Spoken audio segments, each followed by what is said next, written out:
本频道内容均为真实案件。如果深夜你躺在柔软的床上沉沉睡去，而你的窗外就埋着一具女尸，你会怎么办？偏僻小巷惊现大量女性遗骸，凶手竟然在受害者头上留下了让 FBI 都无法理解的离奇线索。大家好，我是 Loki， 今天就让我带大家了解这个让无数美国女性夜不能寐的购物袋连环案。片尾有谜题，千万别错过哦。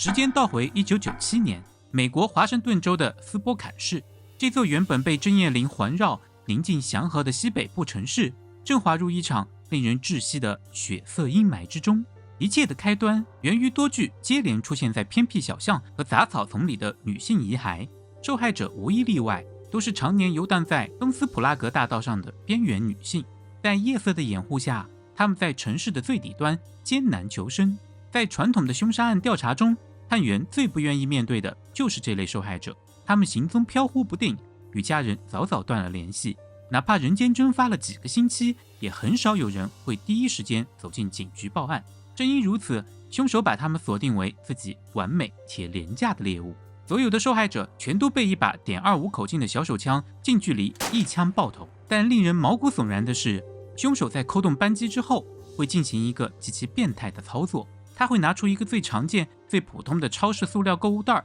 牢牢地套在受害者的头上，并用胶带或者绳子在受害者的颈部打上一个死结。这种被称为购物袋杀手的恐怖签名式手法在整个华盛顿州甚至在 FBI 的档案中都闻所未闻。警察们发现在现场几乎找不到任何的喷溅血迹，这意味着那些阴森的荒地根本不是第一案发现场。这些受害者是在毫无防备的情况下，在一个极度狭小完全封闭的空间内被瞬间处决，随后才像丢弃垃圾一样被抛尸荒野。那个狭小的空间极有可能就是一辆不停移动的汽车。这个隐藏在暗处的凶手在夜幕的掩护下摇下车窗，用温和的语气把女性骗上车，随后在他们系好安全带的瞬间拔出手枪扣动扳机。他冷静高效，毫无怜悯，好像只是在进行一场打靶游戏。短短几个月内，受害者名单迅速拉长，整个斯波坎市的神经被彻底引爆。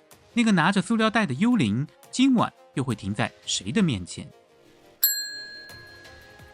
为了抓住这个疯狂作案的连环杀手，警方承受着巨大的压力。他们联合州警成立了一支史无前例的100人特案组，他们调用了当时全美最先进的 DNA 提取技术，没日没夜地排查轮胎印、鞋印和弹道痕迹。热线中心的电话更是被惊恐的市民打到瘫痪。FBI 的犯罪行为分析专家连夜赶到斯波坎，经过对案发现场的反复推演，给出了侧写。凶手是一个具有极强反侦查能力的本地白人男性，心理素质过硬，他拥有稳定的工作，极有可能拥有一个看似正常的家庭来作为他完美的保护色。然而在现场的调查泥潭中，警方就像面对着一个吞噬一切线索的黑洞。凶手对警方的排查手段了如指掌，他不仅没有因为全程戒严而收敛，反而像是在刻意嘲弄特案组的无能。每一次抛尸现场都被清理得干干净净，没有留下任何的线索。随着死亡人数突破2位数，市民也陷入了集体的恐慌。天黑之后，没有女性敢独自在外逗留，即便回到了家，也必须把门窗反锁3-4道。每一点风吹草动都会让他们从噩梦中惊醒，冷汗直冒，生怕下一个头上被套上塑料袋的人就是自己。所以一个能够让人轻松入睡的。如果你觉得视频还不错，可以留言、收藏、转发，这样影片就会被更多人看到。感觉麻烦就简单的帮我点个赞，祝你全年交好运。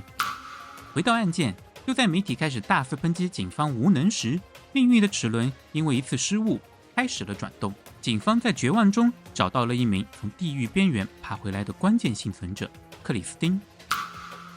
那是东斯普拉格大道上一个寒冷刺骨的深夜，克里斯汀像往常一样在路边徘徊，一辆白色的福特面包车缓缓停在了他的面前。驾驶座的男人显得温和而平静。为了生计，克里斯汀拉开车门，坐进了副驾驶。车子随后驶入了一条黑暗的偏僻小路。忽然，前一秒还在平静交谈的男人眼神瞬间变得冰冷。他忽然发狂似的袭击克里斯汀，在狭小的车厢内，克里斯汀感到头部遭到一记重击，剧烈的疼痛和温热的鲜血瞬间模糊了他的视野，但在强烈的求生本能驱使下，他拼尽全力踹开了车门，满身是血的滚入了黑夜的灌木丛中。他竟然死里逃生了。克里斯汀一直以为自己是被那个疯子用锤子砸破了头皮，直到他跌跌撞撞地跑到医院，医生在为他进行 X 光检查时，从他头皮深处极其小心地取出了一枚已经变形的.25口径手枪子弹。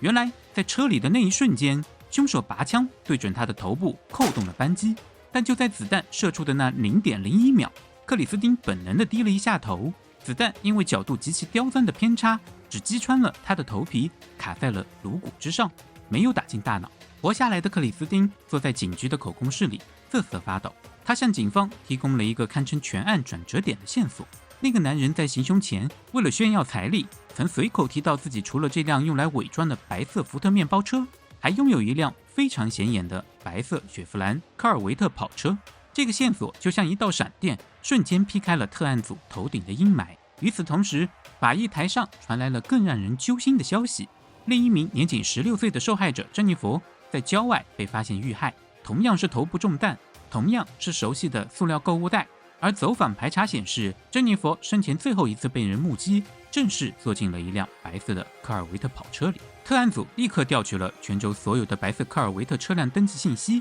他们把这些数据交叉比对，终于在交通记录中锁定了一辆曾在红灯区附近因为形迹可疑被巡警短暂拦停过的白色科尔维特。当鉴识科的探员们找到这一辆车，并开始对这辆跑车进行物证勘查时，一名探员的手电筒光束扫过了副驾驶座位下，在那里卡着一颗小小的带着血迹的珍珠纽扣。经过 DNA 和衣物材质的双重比对，这颗纽扣属于那名16岁受害者珍妮佛，铁证如山，无可辩驳。在经历了2年的黑暗摸索后，重案组探长终于在案件档案的抬头上重重地写下了那个恶魔的真实名字——罗伯特·里耶兹。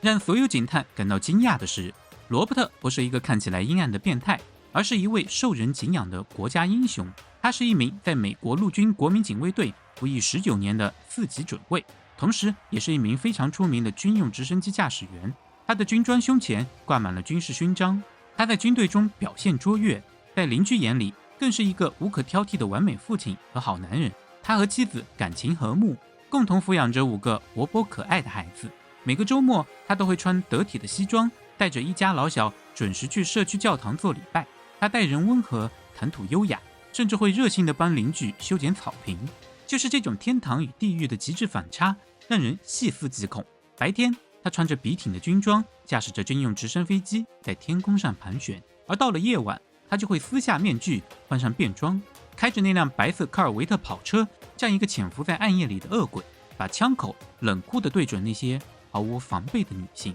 更令人不安的是，他那种极度变态的心理素质。他可以随意地在2种人生轨道之间进行无缝的切换。他可以在车内毫不犹豫地一枪打爆一名女性的头颅，套上塑料袋抛尸荒野，然后开车回家，洗去身上的火药味。第2天早上依然能微笑着亲吻自己的妻子，然后送孩子们上学。而他的军人背景也解释了他极其熟悉各类枪械，懂得如何在封闭空间内一击致命。他受过严格的军队反侦察和隐蔽训练，面对抛尸现场能做到像打扫战场一样不留一丝痕迹。他甚至利用了自己作为直升飞机员的特权，从天空中挑选最完美的抛尸地点。最让人脊背发凉的真相也随之解开，那个套在受害者头上的普通购物塑料袋根本不是什么邪教仪式的图腾，也不是他想要遮盖死者的眼睛。他这么做纯粹是为了不让受害者的鲜血弄脏他心爱的跑车真皮内饰，因为他明天还要开着这一辆一尘不染的车去接送他最爱的孩子们。2000年4月18日清晨，大批全副武装的特警突袭了罗伯特位于郊外的温馨别墅，把这个潜伏了20多年的恶魔当场按倒在地。当警察粗暴地踹开大门冲进这栋房子时，他的妻儿无论如何也不敢相信，他们最爱的父亲竟然是让整个城市闻风丧胆的购物袋杀手。随着搜查的全面展开，警方不仅在罗伯特用来伪装的白色福特面包车里检测到了大量受害者血迹 DNA， 还在他家中搜出了那把沾满罪恶的.25口径手枪，一切证据链完美闭合。然而所有人都没有想到，案件最让人惊悚的高潮才真正浮出水面。在审讯室里，罗伯特语气平稳地承认自己至少杀害了16名女性。就在审讯即将结束，负责记录的警员准备合上沉甸甸的案卷时，一直低着头的罗伯特忽然缓缓抬起眼睛，直勾勾地盯着对面的探长，用毫无起伏的语气说出了一个秘密。其实探长，你们少算了一个，有一个受害者，你们在外边的那些荒地里是永远找不到的。审讯室里的空气瞬间凝固，探长强压着内心的震惊，哑着嗓子问道：他在哪里？罗伯特微微转过头，就像在回忆一件微不足道的小事儿。1998年的那天晚上，实在太晚，我非常累，不想开车去太远的地方抛尸，所以我把他带回了家。话音刚落，特案组的对讲机瞬间炸开了锅，警方立刻调集了重型挖掘设备，冲向了罗伯特的别墅。就在距离罗伯特夫妇主卧室窗户不到2米深的花坛泥土之下，警方挖出了一具被塑料袋紧紧包裹、已经高度腐烂的女性遗骸。这个受害者名叫美乐蒂·墨菲。在长达2年多的时间里，罗伯特的妻子每天都在这扇窗户内的双人床上安然入睡。他甚至会在白天推开窗户，微笑着给花坛里的玫瑰浇水。但他怎么也没有想到，在那些娇艳的花朵下方，泥土的深处正静静地躺着一具被她丈夫亲手爆头的冰冷遗骸。而罗伯特本人每天都会非常自然地踩过那片埋着遗骸的草坪。他甚至在后院举办过欢乐的家庭烧烤派对，让不知情的妻子和孩子们在距离受害者遗骸仅仅几步之遥的地方嬉戏打闹、分食烤肉。他把遗骸埋在窗外，绝不是因为懒惰，他极度享受把全家蒙在鼓里的上帝视角游戏。他在这个巨大的谎言上俯视着所有人的无知。